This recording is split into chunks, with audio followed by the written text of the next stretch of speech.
जी, breaking barriers में barriers break करती हुई दो खबरें आपके सामने पेश करते हैं। पहली खबर तो ये है कि हमने तालिबान के खिलाफ एक और जंग का ऐलान कर दिया है।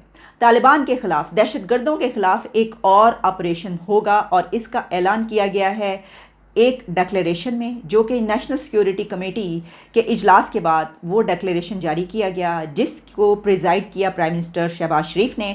और उस डिक्लेरेशन में ये बताया गया है कि सोसाइटी के जितने भी पिलर्स हैं वो सब मिलकर, यानी गवर्नमेंट, सिक्योरिटी फोर्सेस और साथ में अवाम, सब मिलकर एक हमजहद और जामे ऑपरेशन करेंगे, जो कि होगा तालिबान के ख़िलाफ़, दहशतगर्दों के ख़िलाफ़, जो कि इस मुल्क में दहशतगर्दी फैलाए हुए हैं और ख़त्म होने का नाम नहीं ले रहे। कभी वो अफ़गानिस्तान चले जाते हैं, फिर अफ़गानिस्तान से आ जाते हैं, फिर यहाँ पर जिस किस्म की कार्रवाइयाँ हो रही हैं, तो एक और जंग होगी इनके साथ। डिक्लेयर कर दी है हमने उस जंग। लेकिन इस डिक्लेरेशन के मैं दो लाइनें आपके सामने पढ़ना चाहती हूँ, बड़ी अहम, बहुत ही, कहते हैं ना, यानी क्या क्या कहने।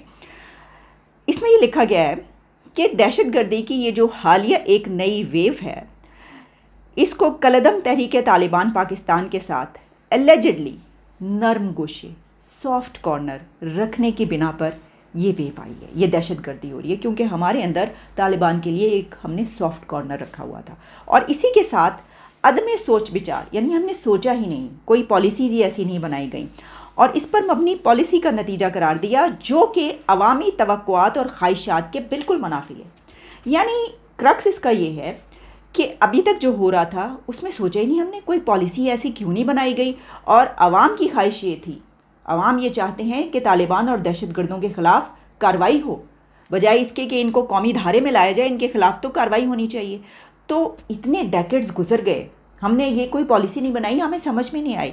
देखिए ना, अभी तक जो है हम उनको धारे में लाने की, कौमी धारे में लाने की बात कर रहे थे, एहसान उल एहसान से लेकर, और कितने दहशतगर्द जिनको छोड़ा जा रहा था जेलों से, वो फ़रार हो रहे थे, कहा जा रहा था ये तो फ़रार कराया जा रहा है, और फिर डायलॉग करने के लिए अफ़गानिस्तान तक जाया जा रहा था, और हम कहीं ऐसी कोई बात बोल दिया करते थे कि ये क्या हो रहा है, ये दहशतगर्दों से आप हाथ नहीं मिला सकते, आप उनके साथ बात नहीं कर सकते। तो हमारे खिलाफ क्या क्या कुछ नहीं किया जाता था। सर, अगर आपको याद हो सब कुछ, आपको याद होगा जब अफगानिस्तान में ये तालिबान आए थे, तो बस कुछ वीडियो, एक आधी वीडियो जो बना दी थी, उसके बाद जो कुछ हुआ है हमारे साथ, ये अब हम कह रहे हैं कि आप ज़रा पहुंच जाइए वहाँ पर, ऑपरेशन राह रास्त पे, ऑपरेशन राह रास्ते से लेकर राह निजात, ज़रबे अज़, क्या क्या कुछ हमने किया। 80,000 से ज़्यादा पाकिस्तानियों ने अपनी जानें दे दी इसमें, बेचारे खुद से थोड़ी दी, वो कहीं जाते थे धमाका होता तब मारे जाते थे, मतलब 100-100, 200-200 इकट्ठे जनाजों तक में धमाके हुए हैं भाई। तो वो जो है वो हो रहा था सब कुछ, और इसी के साथ 20,000 से ज़्यादा फ़ौजी जवान भी चले गए। हमने रट लगाई हुई है, यानी हम बार बार रिपीट करते हैं कि देखो हमारा कितना बड़ा नुकसान हो गया, लेकिन पॉलिसीज़ हमने नहीं बनाई। उन्होंने कहा पॉलिसीज़ नहीं बनी, अदम सोच विचार। अच्छा, अब जब ये अदम सोच विचार की बात होती है ना, कि इसके मुतालिक सोचा ही नहीं गया कि इनसे तो सुलह नहीं हो सकती, ये बात हमें अब याद आ रही है। तो सर, जब कोई ये कहता है कि ये जो हैं दहशतगर्द, ये जो तालिबान हैं, ये क्रिएट क्यों किए थे, तो देखा है कि अब वो जब आप बैकयार्ड में, जो है वो हिलरी क्लिंटन साहिबा ने जो फरमाया था, बैकयार्ड में आप स्नेक्स पालेंगे, आप सांप पालेंगे, तो वो आपको एक ना एक दिन ज़रूर डसेंगे। हमसायों को तो डस ही लेंगे, लेकिन आपका भी जो है वो खाना ख़राब हो जाएगा। तो वो, अगर आपको बात याद हो, वो भी सही थी। फिर लोग जब ये कहते हैं, आपके हमसाया मुल्क से कोई उठकर ये कह देता है कि आपने खुद ही तो बनाए, तो देखिए क्या कर रहे हैं, तो फिर हमें बुरा क्यों लगता है? वो कितनी दहशतगर्दी वहाँ पे कर रहे हैं, इनसे खुद नहीं संभाले जा रहे जिनको बनाया। तो हमारी मिनिस्टर साहबा को कितना बुरा लगा।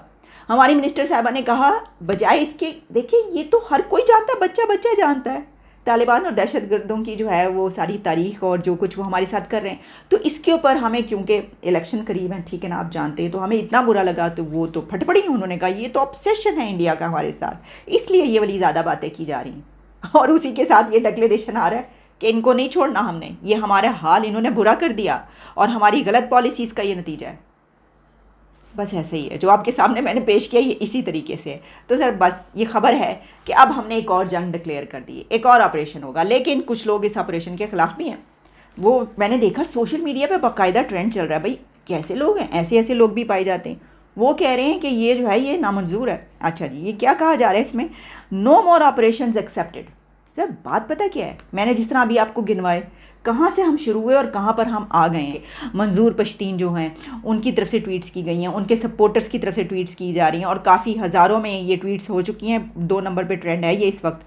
और इसमें कहा गया है कि ये जो इजलास हुआ है इसमें फ़ौजी ऑपरेशन फैसले के बाद पाकिस्तानी मीडिया में जो ये एक बयानिया बनाया जा रहा है, नैरेटिव बनाया जा रहा है कि KPK में जो है दहशतगर्दी के अड्डे हैं और फिर ऑपरेशन की ज़रूरत है, जबकि हकीकत ये है कि दहशतगर्द तंजीमें जो हैं रियासत ने खुद बनाई हैं और वगैरह वगैरह, और पश्तूनों को तबाह करने के लिए इस्तेमाल करते हैं। अब ऑब्वियसली इसमें ये एक और बात जो की गई है इस वजह से कि आप जानते हैं कि जो वो वहाँ पर एक ये चलता रहता है कि ये कार्रवाइयाँ हो रही हैं उनके खिलाफ, और इस आड़ में जो है वो ऐसे लोगों को भी उठा लिया जाता है जो कि वो कहते हैं कि वो तो एक्टिविस्ट हैं, वो तो पॉलिटिशियन है, वो तो ये हैं, जैसे कि अली वज़ीर से लेकर मंजूर पश्तीन तक ये सब कुछ हो रहा है। तो फिर वो जो है वो इसके खिलाफ एक ट्रेंड भी बना रहे हैं। अच्छा, अब इसमें ना एक और बात भी आती है जो होता है ना, लेकिन नो मोर ऑपरेशन एक्सेप्टेड, इसकी वजह एक और पता है कि भाई अक गए हैं जाने दे दे के, धमाके देख देख के, और पता नहीं कितने ही साल गुजर गए। और फिर ये कहा जा रहा है कि ये तो पैसा और आएगा।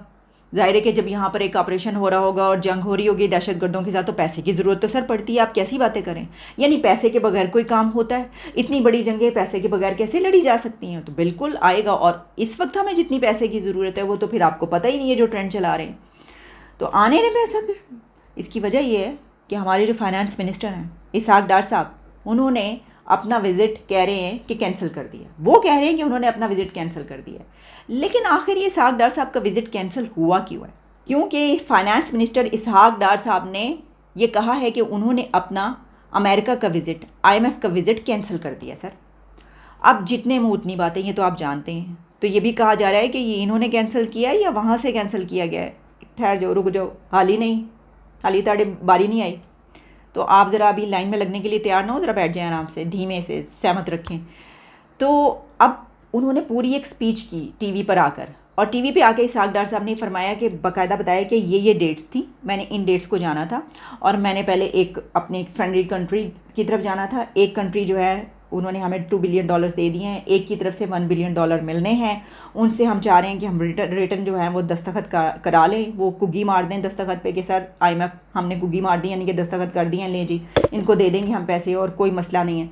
तो उन्होंने कहा ना तो मैं अब उधर जा रहा हूँ ना मैं उधर जा रहा हूँ। अच्छा, उसी दौरान उन्होंने सियासत पे भी बात की कि देखिए ये जो जजेस का मामला है उसके ऊपर बात की, जो कोर्ट के मामला चल रहे हैं, जो सियासी एक टर्मोइल है, तो उससे ये परसेप्शन एक मिलता है, यानी ये पता चलता है कि वो ये सियासी वजूहात की बिना पे नहीं जा रहा। ये जो हो रहा है ना, इस बिना पर उन्होंने कहा मैं ये इतनी यहाँ पे तो सियासी जंग हो रही है, मैं कैसे जाऊँ वहाँ पर? तो इससे तो उनका ताल्लुक नहीं कोई, वो तो इकोनॉमी को देखें, फाइनेंस को देखें, इससे उनका क्या ताल्लुक? अच्छा, एक और बात उन्होंने बड़ी मज़े की कही। इसहाक डार साहब ने फरमाया कि ये जिसको देखो इसके ऊपर बात करता हुआ नज़र आ रहा था। 2-3 नैरेटिव सामने आ रहे हैं, कभी कोई इसके ऊपर कोई बात कर रहा होता है फाइनेंस पे, यानी IMF के उस पे, और कभी कोई बात कर रहा होता है। सर हम आपको ये बताते हैं, इसके लिए आपको अपने गरेबान में झांकना होगा, अपने दाएं और बाएं देखना होगा। इसकी वजह क्या है? इसकी वजह ये है कि ये बातें करने वाले आपके अपने लोग हैं। कभी मिफ्ता इस्माइल साहब मुँह उठा के कुछ कह रहे होते हैं, और कभी आपके ख्वाजा आसिफ साहब तकरीर में ये फरमा रहे होते हैं पाकिस्तान तो डिफ़ॉल्ट हो गया, वो तो हो गया दिवालिया, बता नहीं रहे। आपके अपने लोग ये शैतानियाँ कर रहे हैं, शरारतें कर रहे हैं, उनको रोकें, हमसे क्या कह रहे हैं। तो हुआ कुछ यूँ है कि एक आखिरी उम्मीद जो अभी थी कि अब स्टाफ लेवल एग्रीमेंट जो है उसके लिए हमारे फाइनेंस मिनिस्टर ने जाना है, तो वो नहीं जा रहे। अब वो क्यों नहीं जा रहे? देखिए ना, अब बात ये है कि अगर तो उस तरह एक और बात भी इसके अंदर, और वो ये है, हम ग़ुलाम हैं क्या? यानी हम भीख मांगने क्यों जाएं? देखिए कभी कभी बंदा अक भी तो जाता है ना कि नाक से लकीरें निकलवा दें, यानी कि नाक रगड़वा दी ज़मीन पर। ये हम नहीं कह रहे, ये प्राइम मिनिस्टर से लेकर तमाम लोगों ने कहा है हुकूमत के कि उठक बैठक करवा दी, जो कुछ हमसे इन्होंने करवाया है तो बस बहुत हो गया, अब हम कितना करें। तो उन्होंने सोचा होगा कि ठीक है, अब जब तक ये खुद नहीं हमें कहते तब तक हम भी कुछ नहीं करेंगे। वैसे ऐसा होना मुश्किल है, इसकी वजह ये कि मामले को हल तो करना है। तो लग रहा है कि उधर से कुछ हुआ है या जो भी हुआ है, वो कह रहे हैं मैं नहीं जा रहा। ठीक है, तो वही हम गुलाम है कि हम भीख मांगने क्यों जाएं वहाँ पर? नहीं कि कोई कह रहा है कि जी मुझे IMF ने मना कर दिया जाने से। IMF मुझे मना नहीं कर सकता जाने से। पाकिस्तान एक मुल्क है और पाकिस्तान वर्ल्ड बैंक IMF का एक मेंबर है, एक बेकारी नहीं है। उन्होंने कहा फिक्र निश्ता, फ़िक्र की कोई बात नहीं है, हमारी बातचीत चल रही है, सब मामलात हो गए हैं, उनसे बातचीत हो गई है, बस वो एक आखिरी वो होना है, अब उनके साथ मामला तय हो जाएंगे, वो एक फ्रेंडली कंट्री जो वो लिख कर दे देगा तो सब कंप्लीट है। जा नहीं रहे वो, लेकिन कंप्लीट है सब। अच्छा, इसमें मुझे हल्का हल्का ये भी होता है कि उनकी अभी अमेरिका के एम्बेसडर से, डोनाल्ड ब्लूम साहब से उनकी मुलाकात हुई है। तो क्या अमेरिकन एम्बेसडर के साथ मुलाकात के बाद मिस्टर डोनाल्ड ब्लूम ने इसहाक डार साहब को ये यकीन दहानी करवा दी है कि फ़िक्र की बात नहीं है, आपको मिल जाएगा पैसा इस बिना पर? क्योंकि उनसे मीटिंग के बाद उन्होंने ये कैंसिल किया है। या तो दो बातें हो सकती हैं, या तो उन्होंने ये कहा है कि कोई बात नहीं, कोई मसला नहीं है, पैसा मिल जाएगा, आप आराम से बैठे, हो गई ये बात, ठीक है, होने लगा स्टाफ लेवल एग्रीमेंट। या फिर हो सकता है उन्होंने ये कहा हो कि मैंने तो बात की है, वो नहीं मान रहे, मैं क्या कर सकता हूँ, आप खुद ही बात करके देख लें। तो फिर वो गुस्सा आने वाली बात है कि भाई हद हो गई है, कुछ भी हो सकता है। लेकिन उन्होंने क्या फ़िक्र करने की बात नहीं है। तो आप सुकून से आराम से रोज़े रखिए, जो कर रहे हैं वो करें, कोई मसला नहीं है।